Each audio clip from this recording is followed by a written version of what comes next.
All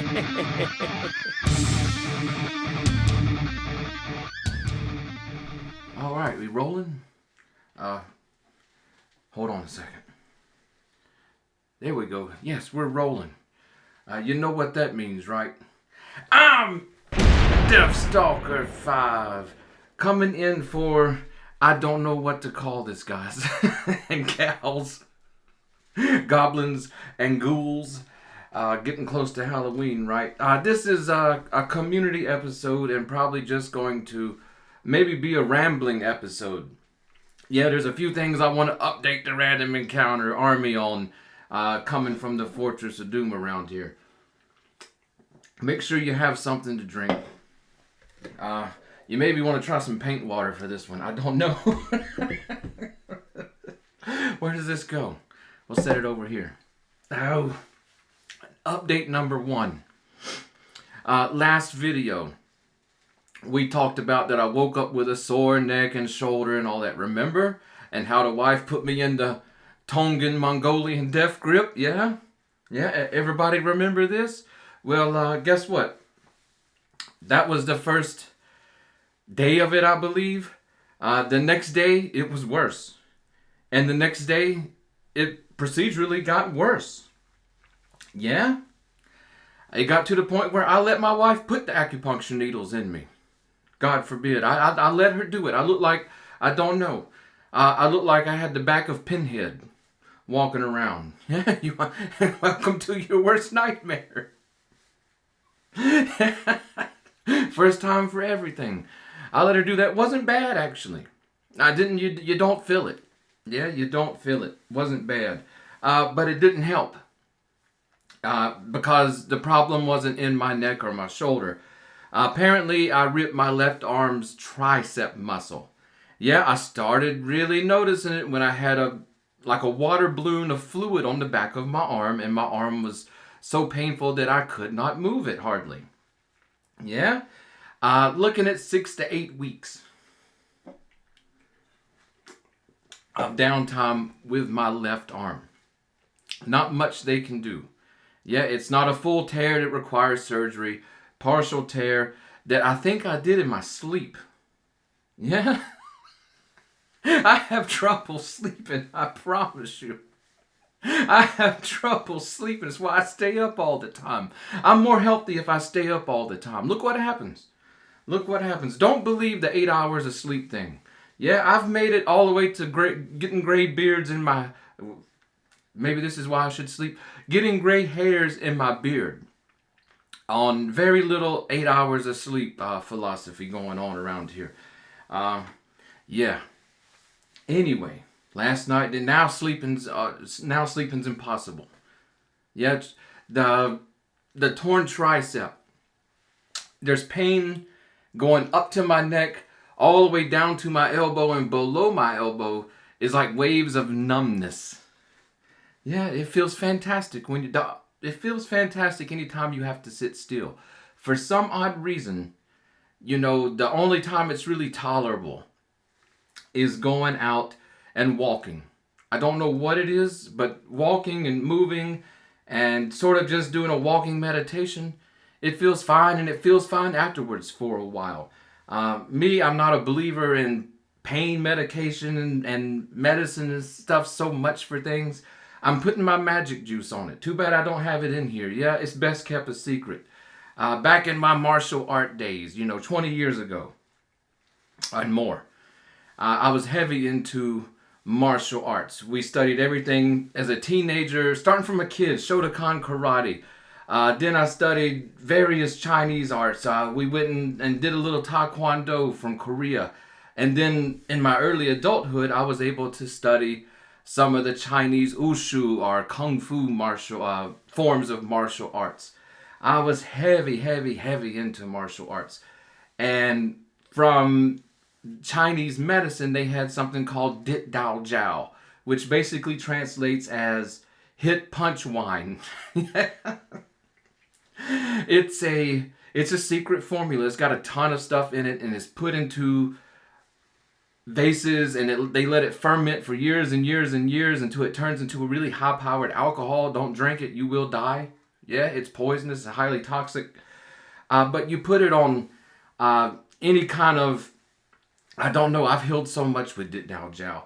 On any kind of like strained muscles, bruises, the stuff will take the worst bruise you ever seen off of you in a day. Yeah, you put a coating on in the morning, put a coating on at midday, put a good deep coating on it at night, rub it in really good. Wake up, the bruise is gone. It's magic juice. Yeah, it fixes everything. It's what I'm using on my arm, and I'm at least got it to where it's tolerable. But not a big medication kind of guy. You know, not a big pain medication kind of guy. I may take an aspirin. Anyway, where are we going? This is supposed to be about tabletop gaming. Yeah, but this is a community episode. The left arm's got me bad. Yeah, it's usable. But as far as stuff like painting, miniatures, where I have this and I hold it and I have to paint, it's a no-go. It's a no-go. Yes, so projects, every time, I swear. It's like we finally catch up. Something happens where we have to go behind again. I don't know. I'm ready to take the legendary battle axe for those that remember back in the day from the old channel. I'm ready to take the legendary battle axe out and go on a witch hunt because somebody's casting foul sorcery upon Deathstalker 5. And we're not going to stand for it. Yeah? Yeah. So that even, guys, it's... even trying to play video games, it's a no-go. You know, I can hold my arm in one position, basically for about 30 seconds before it starts screaming and going completely numb. Yeah. So yeah. Maybe the Tongan death grip that my wife put me on really did try to finish me off. I don't know. I'm watching her. I'm making her test the food before I eat it. Yeah?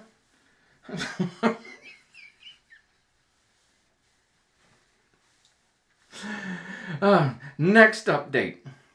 I was going to save this for early November, but I'm already getting emails. Mike, over from Solitary RPG. I'll put a link to his channel. Absolutely love his channel. He's been hanging around the show for a while, and I hang around his show. Just overall fantastic guy. He contacted me, emailed me, and I got some messages on the Facebook page. Are we doing the holiday special this year? 2 broke arms can't stop me from doing the holiday special this year. Yeah, I'll hold Lucky with my toes and open packages doing a handstand. Reading cards doing a handstand. Whatever it takes. Yeah, because the holiday special, it's the big community episode here for the Random Encounter Army. Yeah? So we're definitely doing the holiday special. If you want to be involved in any kind of way, there's many ways you can be involved. Have whatever you're going to do sent in by December 20th of this year, please. That'll give me a little bit of time to actually sit down, plan the video out a little bit. You know, we run script free around here. We don't do transcripts, all that kind of nonsense. But it'll let me sit down and sort of organize it, I should say, to the best of my ability, because it's chaos. The holiday show is chaos. So to the best of my ability, sit down, sort of organize it, and get it filmed and put online in time for Christmas. You know, the holidays, Hanukkah, Kwanzaa, whatever you got going on. Saturnalia, I don't know. But yeah, December 20th is going to be the cutoff. If you want to get involved, the number one thing I love every year is when members of the community send in video submissions so that we can put them into the holiday special. I absolutely love seeing all the people from around the Random Encounter Army and our community join in, and we get to see each other and wish each other happy holidays and all that. It's magical to me. Guys, we've had so many great submissions. We've had so many. If you haven't checked out those first 2 holiday specials we've done, you need to. Yeah, they're long because we take our time. I don't care if it takes 4 hours.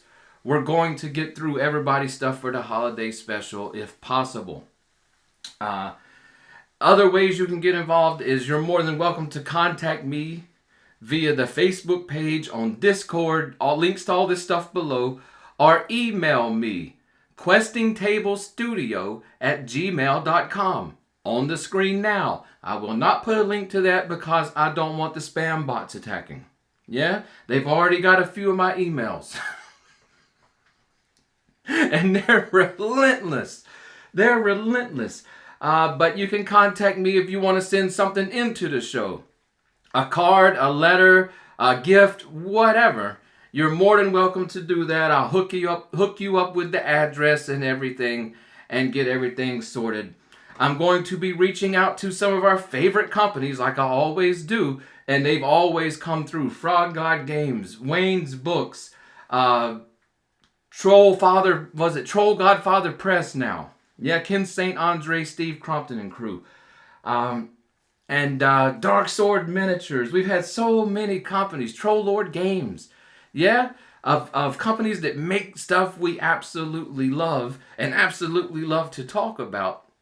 Have them participate in the show. So I'll reach out to them, and I'm going to try my best like I do every year. I'm not always successful. I've been successful. We've had some legendary people on the holiday special. We've had some legendary guest spots on the holiday special. But I'm going to reach out to some more of the celebrity type people around the community to see if we can get them involved. Yeah? I'm still unsuccessful, probably because I can't even remember his name at this point. I'll find out, but I always contact the original Deathstalker actor.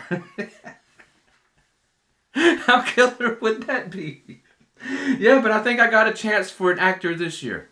I've already talked to him, and he seemed pretty agreeable. Actually, two of them.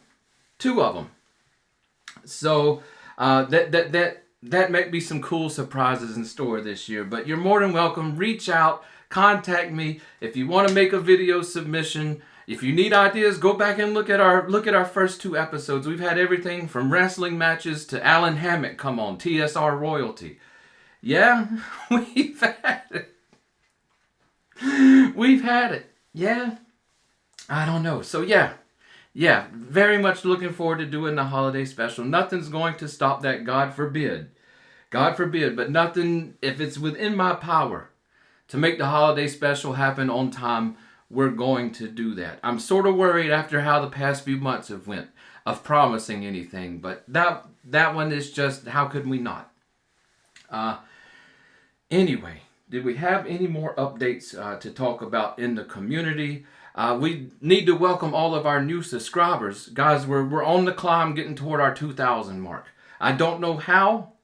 I'm flattered that there's 100 people out there that want to watch me ramble on about things on tabletop. On the tabletop. That's very surprising to me. My measure of success was getting 100 subscribers. And that I didn't know how long that would take, but the fact that we're almost to 1,700 now just blows my mind. Yeah, I don't know how to do anything but be humble. So all of you new subscribers coming in, welcome to the Random Encounter Army. Things will pick up around here. Yeah, things will pick up around here for those that came in the last 1 or 2 months and you've only seen 1 or 2 videos come out. We're getting back into gear.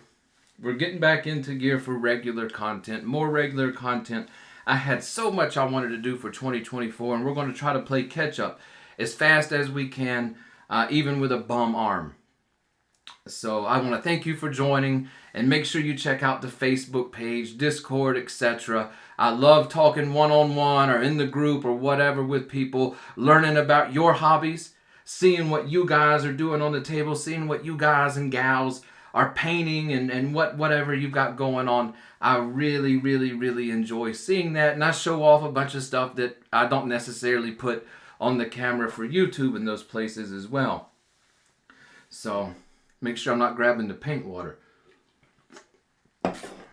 Might wake me up a little bit.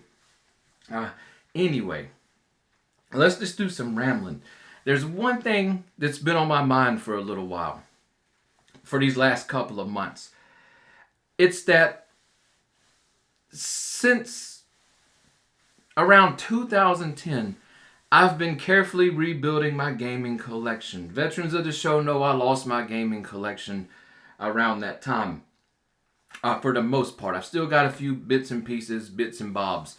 But for the most part, I've been carefully rebuilding my collection, and I've really went after specific games that really just caught my interest that weren't necessarily big mainstream successes.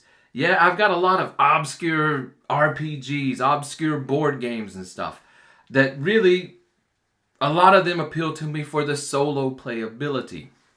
And most of them come from what I consider my golden era of gaming. That would be the 80s through the early 90s. Yeah?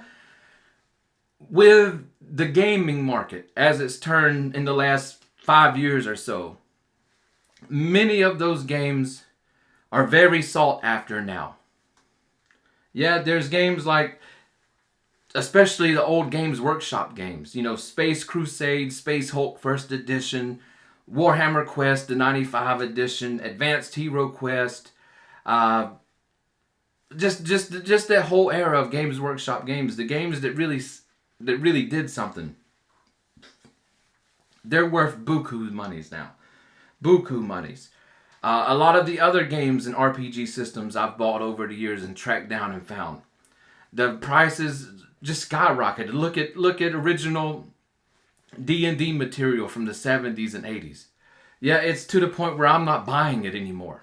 Yeah, it's above what I would want to pay for it. Sure, there's reprints, all that kind of stuff. Yeah, glad there is. I'm just saying as far as buying the actual material, but outside of adventure modules and RPG books, it's really hard to get a reprint of a board game, for example, or find a reprint, or build a reprint, I should say. I know a lot of people do it. To me, I'm looking, hey, this board game cost $100. That's really expensive. Yeah, I could print it out and proxy stuff and do whatever, and maybe spend less than $20. But then I look at all the time that has to go into it, and I'm sorry, my time's just worth more. If it's going to take me 6, 7, 8 hours to build a $100 board game, it's cheaper for me just to buy the $100 board game than buy the materials and invest all the time in reprinting it and recreating it. I've seen people do some amazing jobs on reprinting some of these board games, and some of them there's just really no choice. Good luck finding complete copies of some of these old games. Good luck. There's some of the old games that I've tracked down. I literally spent 8 to 6 years checking on eBay at least 3 times a week, checking the different marketplaces online and stuff like that. And I never saw a complete copy, and when they finally popped up, I grabbed them. Just because I just literally never saw them. I've got games that's never once been sold on eBay. Never. Yeah? So I'm not bragging or anything like that. I'm just saying that I have a carefully curated collection of games. My problem is that I'm not playing a lot of board games anymore. One of the big uses I had for board games and such was when I had a small gaming group here.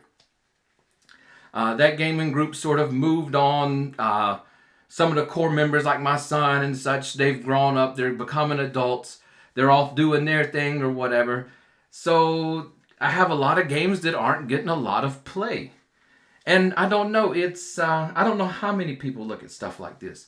For me now, it's sort of a conundrum that I have so many projects and stuff I want to get into and some stuff I want to build for the show.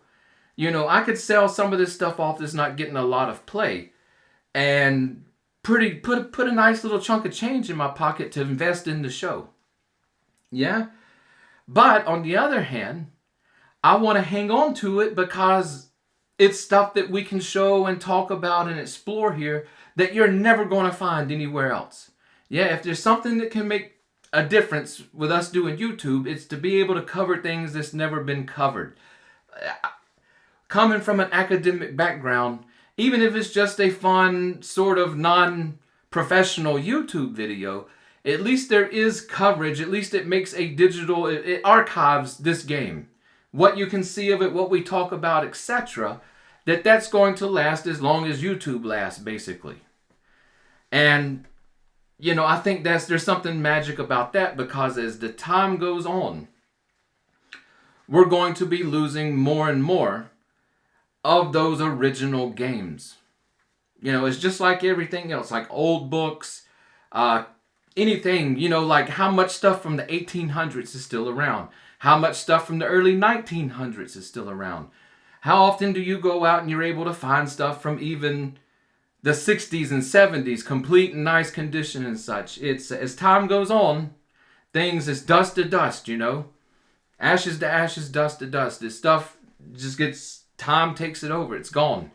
So, in a lot of ways, because of my academic background, because of working in the anthropology and with archaeology and stuff in my early academic career, I see the need of preservation in any form, in any way of these things. So there's a lot of them. It's like I could sell them and it would make a really good chunk of change and really fun to show for stuff I want to do for the show and be useful to me because it's stuff I actually want to do on the table.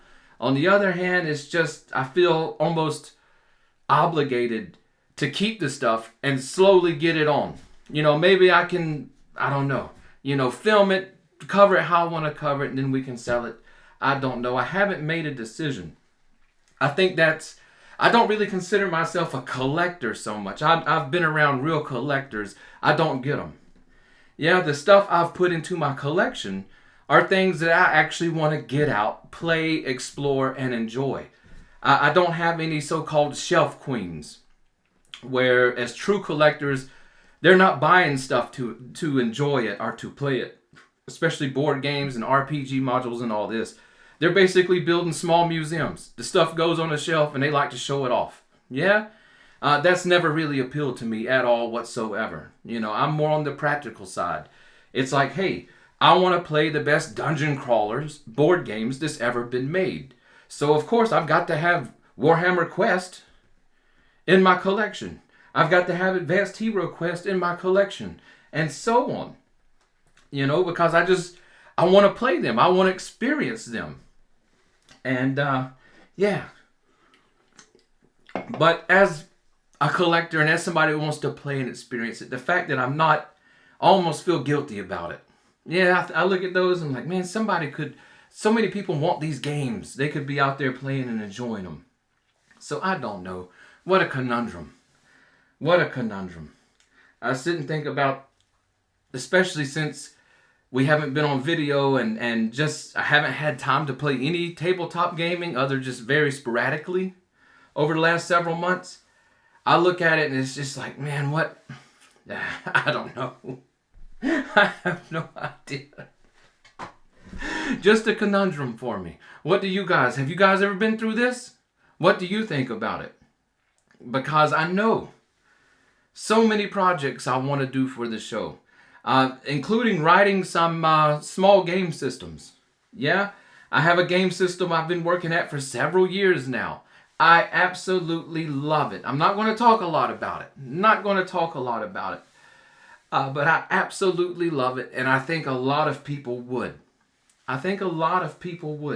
It's good. Yeah, we'll get into that later. But I could definitely use the funds, grab some supplies for this and that and everything, and set it up and have the time to sit down and really do a professional write-up over the game in general and the rule set, etc., and then use the time to film it all out carefully to put it up on YouTube to show how it's done. And I already know it would span wargaming and RPG gaming. I already know it would be equally soloable as co-op and competitive. I know that it can easily span genres, fantasy, science fiction, pulp, whatever.